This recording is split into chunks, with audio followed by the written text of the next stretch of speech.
Bonjour à tous, aujourd'hui nous allons voir ensemble comment effectuer un publipostage pour envoyer un courrier, qui soit un courrier papier ou par mail. Si vous êtes enseignant et que vous devez envoyer régulièrement des devoirs et que vous souhaitez que ces messages soient personnalisés, ou si vous êtes un professionnel qui doit contacter ses collègues ou ses clients, ce tutoriel est fait pour vous. Avant de commencer, nous allons vérifier les réglages. Pour être sûr que le publipostage se fasse par la bonne adresse mail, nous allons aller dans le panneau de configuration. Ici, vous avez Mail Microsoft Outlook 2016. Vous cliquez dessus et vous allez configurer les comptes de courriel et les annuaires. Je vérifie que ce soit bien mon adresse mail professionnelle qui soit tout en haut. Si ça n'est pas le cas, eh bien, je sélectionne l'adresse que je souhaite être celle à partir de laquelle vont être envoyés les documents, et en utilisant les petites flèches ici, je le fais remonter jusqu'à ce que je vois apparaître envoyé à partir de ce compte par défaut. Lorsque c'est fait, je clique sur fermer et je vais vers mes documents. Avant toute chose, vous remarquerez ici que j'ai mis les documents pour la vidéo. En règle générale, il faut éviter de faire ceci. Notre bureau doit être quelque chose de clair où ne figure que des raccourcis. Un raccourci se voit parce que sur le logo est ajoutée une petite flèche. Bien entendu, ce dossier-là qui me sert pour cette vidéo disparaîtra dès qu'elle sera terminée. Donc dans ce dossier-là, j'ai mis deux documents. Tout d'abord, ma base de données et ensuite le format, le courrier que j'ai déjà rédigé pour que cela prenne le moins de temps possible.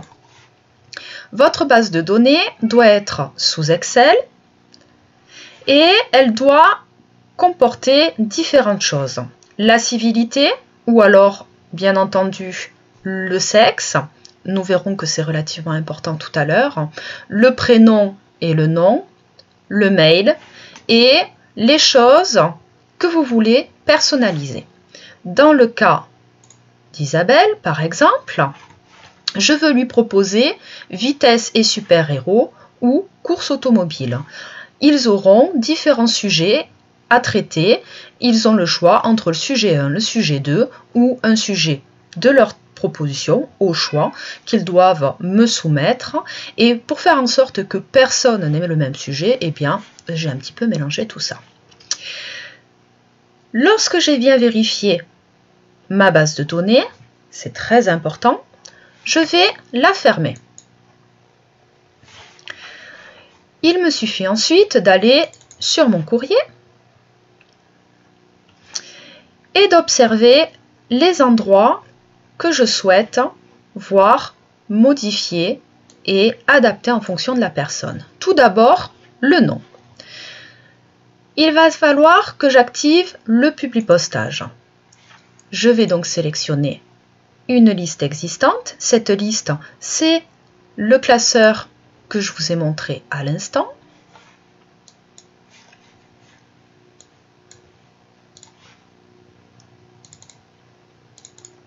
Et je le sélectionne.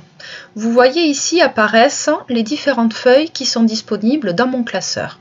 Je vais sélectionner Exposé 1, d'où l'importance bien entendu de nommer correctement ces différentes feuilles. Et je clique sur OK.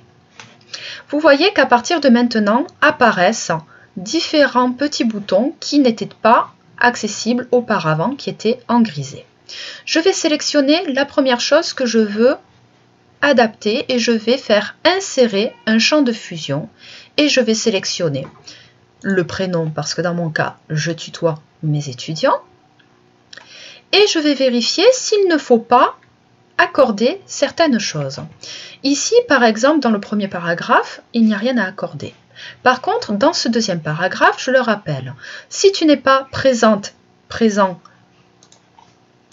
il te faut procéder comme lors des cours en face à face, avoir un justificatif, contacter le secrétariat. Ici, il me faudra accorder en fonction du nom. Donc, je vais créer une règle. Si, alors, sinon. Si la civilité est notifiée en tant que madame, alors ce sera présente. Sinon, eh bien, on le laisse au masculin et ce sera présent. Je clique sur OK. Ici, vous pouvez voir que mon champ de fusion est entouré de 2 guillemets. Je peux faire en sorte de mettre en surbrillance les champs de fusion. Je vais également mettre les sujets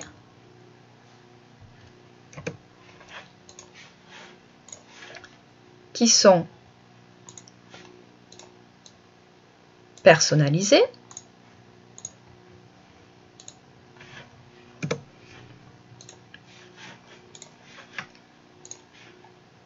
Je vérifie que mon document soit correct.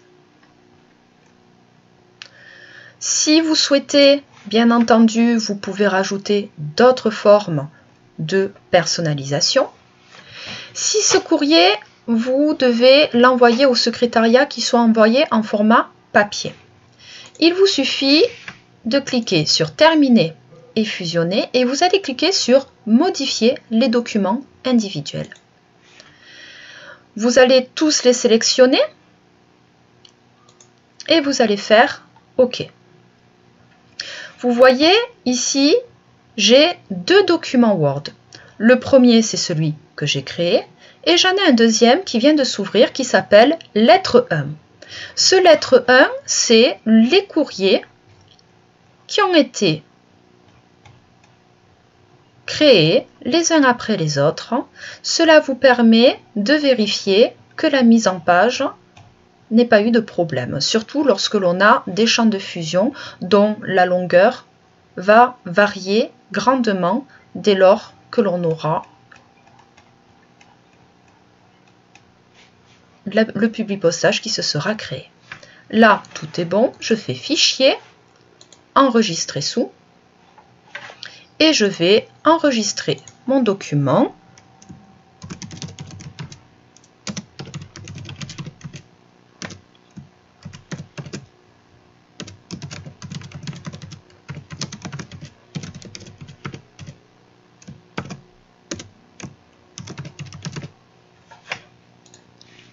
Et je pourrais bien entendu le retrouver ici.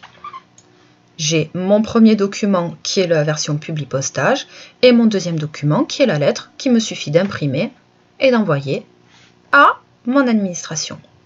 Si je souhaite envoyer un email, il me suffit alors hop là, de retourner sur mon document Publipostage et soit d'envoyer à tous mes contacts, soit de sélectionner juste une partie de cela. Je retourne sur Terminer et fusionner, envoyer des documents. Le champ de fusion dans lequel le champ de fusion dans lequel se trouve l'adresse mail s'appelle mail. Objet,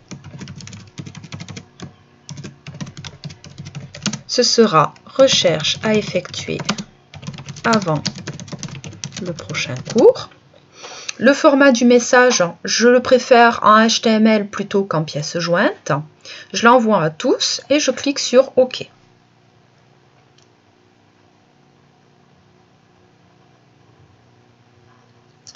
Vous voyez, là, ça mouline un peu. Il passe en revue la totalité de mes lettres, la totalité de mes documents.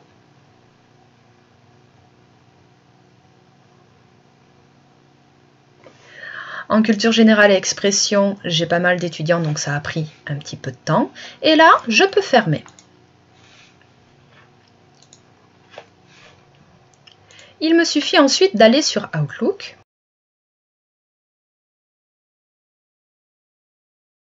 Comme vous pouvez le voir, tous les dossiers sont en train de s'envoyer et de se recevoir, dans les éléments envoyés, je peux voir apparaître la totalité des mails que j'ai envoyés. C'est terminé pour ce petit tutoriel. N'hésitez pas à me poser vos questions ou à me faire vos remarques sur le format, sur ce qui se passe. Je ferai en sorte de répondre à tout ce que vous me dites et bien entendu de m'améliorer. Je vous souhaite une très bonne journée et n'hésitez pas à travailler. Au revoir.